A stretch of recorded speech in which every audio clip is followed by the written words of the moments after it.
I mean, you've got you.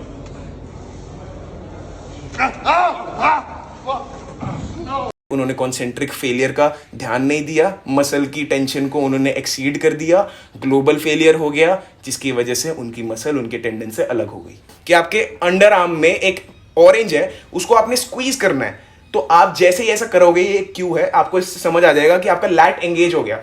तो once the lat is engaged, so guys I just got to know about this issue and मुझे आप लोगों से ये बात करनी ही थी, क्योंकि मुझे पता है कि आप में से 80% लोग ऐसे होंगे जो अभी शुरू करने वाले होंगे एक्सरसाइज, या फिर ऑलरेडी एक्सरसाइज कर रहे होंगे एंड वो डर चुके होंगे इस इंसिडेंट से।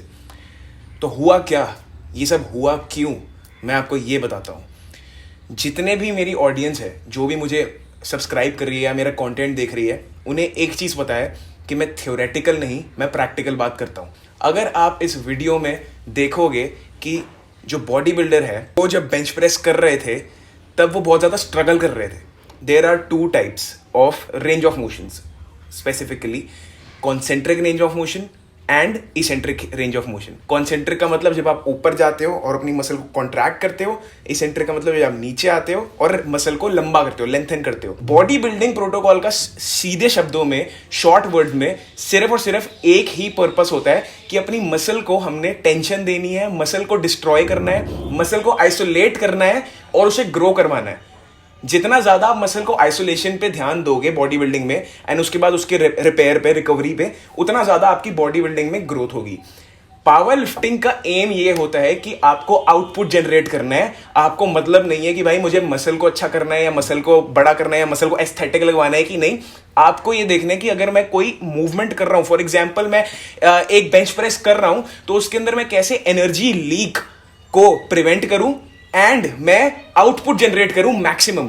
फॉर एग्जाम्पल अगर मुझे 100 किलो का बेंच प्रेस मारना है और मेरा पावर लिफ्टिंग स्पोर्ट है और मैं अपना 1 रेप मैक्स ट्राई करना चाहता हूं, तो मैं कभी भी ये नहीं सोचूंगा कि भाई नीचे जाके ना मैं 2 सेकंड का पॉज लूंगा, ऊपर आके मैं 2 सेकंड का पॉज लूंगा, जितना ज्यादा हो सकता है टाइम अंडर टेंशन को बढ़ाऊंगा सो दैट मेरी चेस्ट मसल जो है वो थोड़ी एस्थेटिक हो जाए। नहीं, उस टाइम पर मेरा एम है 1 रेप मैक्स, तो मैं ये सोचूंगा कि भाई मैं कैसे अपने चेस्ट को थोड़ा कम एंगेज करके उसके एंटेगनिस्ट जो उसके सराउंडिंग मसल्स हैं उससे पावर ले पाऊं। For example in bench press आप अपने लैट्स की पावर लेते हो, जब आप रॉड को पकड़ते हो तो आप इमेजिन करते हो कि मुझे रॉड को मोड़ना है और आपके एल्बोज इनवर्ट्स जाते हैं और आपका लैट, फॉर एग्जाम्पल आपको इमेजिन करना है, अभी आप मेरे साथ ये प्रैक्टिस कर सकते हो कि आपके अंडर आर्म में एक ऑरेंज है, उसको आपने स्क्वीज करना है।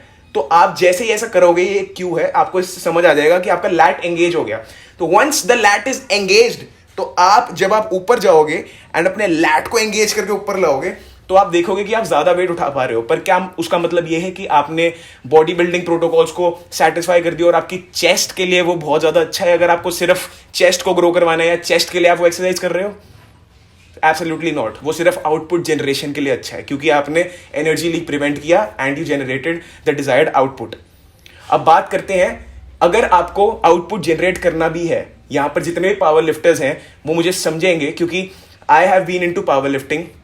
जब मेरा 2019 में हार्ट टूट गया था, मेरा 5th मेटाकार्पल डैमेज हो गया था, तो उसके बाद से मैंने पावर लिफ्टिंग स्टार्ट करी थी, because I wanted a change in my life and by after working with many power lifting coaches, leading coaches in India, one of which is Rajat Dalal. आप इसे इंस्टाग्राम पे सर्च कर सकते हैं। I respect that guy a lot. उनकी 1 rep max deadlift पे 312 kgs है। So not bragging about him. मैं आपको सिर्फ इतना बताना चाहता हूं कि जब हम पावर लिफ्टिंग की बात करते हैं तो हमारे दिमाग में होता है कि हमें अपने स्ट्रक्चर को ऐसे प्रोग्राम करना है कि हम आज से इतने हफ्तों के बाद 1 रेप मैक्स अपना ट्राई करेंगे। पावर लिफ्टर्स भी कभी भी रोज या फिर हर हफ्ते या हर 2 हफ्ते में 1 रेप मैक्स मारते नहीं फिर रहे होते। उनकी एक प्रॉपर पीरियडाइज्ड प्रोग्राम प्रोटोकॉल होता है, जिसके अंदर वो पूरा का पूरा स्ट्रक्चर बनाते हैं कि भाई आज मैंने अपना इतना अपने आप को इतना स्ट्रेस करना है, आज मैंने इतना करना है, आज मैंने इतना करना है। पावर लिफ्टिंग में हम आइसोलेशन मूवमेंट्स को एक्सेसरी मूवमेंट्स कहते हैं, सो दैट हमारी मोबिलिटी बनी रहे और हमारे को इंजरी ना हो जब भी हम we are trying to get stronger in powerlifting and output generation के लिए हमें प्रॉब्लम ना आए। तो इसलिए हम उसे एक्सेसरी मूवमेंट्स को प्रोग्राम में डालते हैं। उसका ये रीजन नहीं होता कि हम अपनी मसल को आइसोलेट करें एंड उसे एस्थेटिक लगवाएं। साइड इफेक्ट में अगर आपका एस्थेटिक्स आ जाते हैं पावर लिफ्टिंग में, तो आपके जेनेटिक्स अच्छे हैं एंड आप अच्छे से ट्रेनिंग कर रहे हो। इसका मतलब ये नहीं है कि आप पावर लिफ्टिंग में बॉडी बिल्डिंग कर सकते हो। बॉडी बिल्डिंग अगर आपको करनी है then you have to give up powerlifting. आप बॉडी बिल्डिंग प्रोटोकॉल्स यूज करते हुए 1 रेप मैक्स अपना कभी भी ट्राई नहीं कर सकते, क्योंकि 1 रेप मैक्स पावर लिफ्टिंग में पीक कंडीशन माना जाता है एंड बॉडी बिल्डिंग में peak condition 6 pack abs, shreds and the most thinnest skin जो सबसे ज्यादा एस्थेटिक लगेगा वो जीतता है। पावर लिफ्टिंग में जिसने सबसे ज्यादा आउटपुट निकाला वो जीतता है। तो आपको दोनों में डिफरेंस समझना है। अब यहां पर गलती क्या हुई है, अगर आप वीडियो में ध्यान से देखोगे तो वो स्ट्रगलिंग रेप्स कर रहे थे। ऐसा नहीं था कि वो अगर 1 रेप मैक्स को ट्राई कर रहे हो, उन्होंने 1 रेप मार के रख दिया हो, उन्हें आगे का वर्कआउट भी करना था, जिसकी वजह से उनका ग्लोबल फेलियर हो गया। उन्होंने इतना ज्यादा, जब वो ऊपर जा रहे थे, उन्होंने 4 से 5 स्ट्रगलिंग रेप्स मारे हैं, जिसकी वजह से उनको इंजरी हुई है। क्योंकि जब आप बेंच प्रेस कर रहे होते हो, for example incline bench, the biggest mistake in this video is incline bench. Incline bench बना ही बॉडी बिल्डिंग के लिए है, क्योंकि वो आपकी चेस्ट को ज्यादा आइसोलेट करेगा, क्योंकि आप उसमें चाह कर भी गलत मूवमेंट नहीं कर सकते। अब अगर आप एक इंक्लाइन बेंच पे लेटे हुए हो, उसके अंदर आपकी अगर एल्बो हल्की सी भी इधर उधर फ्लेयर हुई, then you can get injured instantly. क्योंकि जब आपके मसल्स पे लोड होता है, मान के चलते हैं कि अगर आपका वो 50% रेप मैक्स नहीं है, वो आप अपने 100% इंटेंसिटी जो आपकी कैपेसिटी है उठाने की, उसके 100% पे आप उठा रहे हो वेट, एंड उस वेट पे अगर आपका हल्का सा भी एंगल हिला एल्बो का, तो आपका लोड जो है वहां पर इतनी ज्यादा टेंशन हो जाएगी मसल में कि वो मसल टेंडन से अलग हो जाएगी और आपको मसल इंजरी हो सकती है, जो कि इस वीडियो में हुआ है। इस बॉडी बिल्डर ने कॉन्सेंट्रिक फेलियर फेस किया है, मतलब कि जो वो अपनी कॉन्ट्रैक्शन पे था, पीक कॉन्ट्रैक्शन पे, वहां पे वो इतना ज्यादा स्ट्रगल कर रहा था, इतने हैवी वेट के साथ, 405 पाउंड वेट था वो, जिसकी वजह से जब वो नीचे आया और वो ऊपर गया, लास्ट रेप में उनकी मसल टेंडन से ही अलग हो गई and now he is undergoing surgery. मैं यहाँ पर किसी के लिए कुछ किसी को डीमीन नहीं कर रहा। I have a lot of respect for everybody. मैं उनका एक फ्रैक्शन भी नहीं हूँ। सो मैं पहले ही आपको ये डिस्क्लेमर दे रहा हूँ कि मैं किसी की भी यहाँ पर बेइज्जती करने या फिर किसी को डिसग्रेस करने नहीं आया हूँ। मैं सिर्फ और सिर्फ, जो मेरी ऑडियंस मुझे देख रही है, उसमें से बहुत सारे लोग डर चुके होंगे कि भाई वेट ट्रेनिंग से डर गए हम, अब हमारी भी टूट सकती है कुछ। आपको पता होना चाहिए कि ऐसा क्यों हुआ है। जब आपको पता होगा ऐसा क्यों हुआ है, तो आप उन मिस्टेक्स को प्रिवेंट कर पाओगे। अब अगर इस मिस्टेक को आपने प्रिवेंट करना है, सिंपली सॉल्यूशन ये है कि अगर आप एक बॉडी बिल्डिंग स्प्लिट फॉलो कर रहे हो, तो focus on your mind and muscle connection, कि कितने कम लोड में आप कितना ज्यादा मसल को स्ट्रेस कर सकते हो, ठीक है।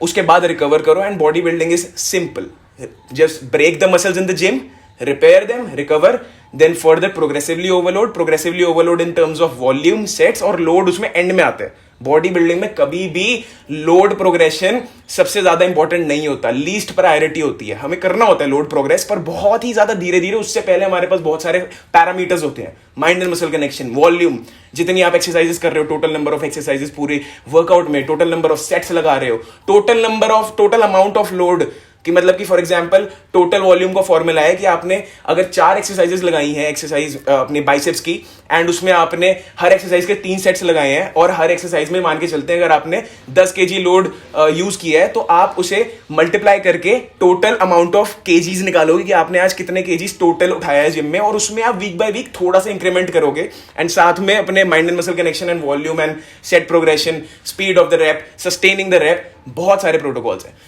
वहीं पर अगर आप एक पावर लिफ्टिंग स्प्लिट फॉलो कर रहे हो, अगर आप मेरे एक ऐसे बंदे हो भाई जो पावर लिफ्टिंग फॉलो कर रहा है, तो आपको ऐसा स्ट्रक्चर बनाना है जिसके अंदर आपका मेन एम होना चाहिए कि मुझे 1 रेप मैक्स उस डेट पर मारना है। तो उससे पहले मेरे ये पूरे हफ्तों का शेड्यूल है, वो ऑब्वियसली आप एक कोच के अंडर करो। अपने आप पावर लिफ्टिंग कोई नहीं कर सकता, क्योंकि अगर आप एक एक्सपीरियंस्ड बंदे के अंदर करोगे, only then can you learn proper powerlifting. आप ऐसा नहीं हो सकते कि आज पावर लिफ्टिंग खुद शुरू कर दो और खुद ही सीखते चले जाओ। हाँ, अगर आप कोई सर्टिफिकेशन कर रहे हो या फिर अपने आप नॉलेज गेन कर रहे हो, so you will get that. But यहाँ पर मैं पावर लिफ्टिंग की डेप्थ में नहीं जाऊंगा, क्योंकि मैं एक बडिंग पावर लिफ्टर हूं। मैं एक एक्सपीरियंस पावर लिफ्टर नहीं हूं, पर हाँ मैं एक एक्सपीरियंस्ड बॉडी बिल्डर हूं। मैं बॉडी बिल्डिंग में ही रहा हूं हमेशा से, और आगे भी बॉडी बिल्डिंग को ही परस्यू करने वाला हूं। Powerlifting is just a fun sport for me. जब मेरा मन करता है तो मैं अगले 6 महीने तक पावर लिफ्टिंग स्प्लिट पे चले जाता हूं। मेरा ऐसा कोई नहीं है that I am an athlete in power lifting. तो समझो कंक्लूजन यही है कि अगर उनकी इंजरी हुई है तो वो एक्सपीरियंस्ड है बहुत ज़्यादा इस फील्ड में, और उन्होंने एक मिस्टेक करी और उन्हें बहुत रिग्रेट हो रहा होगा, अभी बहुत गिल्ट हो रहा होगी, मैंने वो मिस्टेक क्यों करी जबकि मुझे सब कुछ पता था।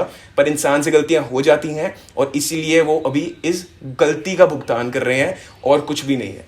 गलती सिर्फ यही थी कि वो बॉडी बिल्डिंग कर रहे थे एंड उन्होंने कॉन्सेंट्रिक फेलियर का ध्यान नहीं दिया, मसल की टेंशन को उन्होंने एक्सीड कर दिया, ग्लोबल फेलियर हो गया, जिसकी वजह से उनकी मसल उनके टेंडन से अलग हो गई।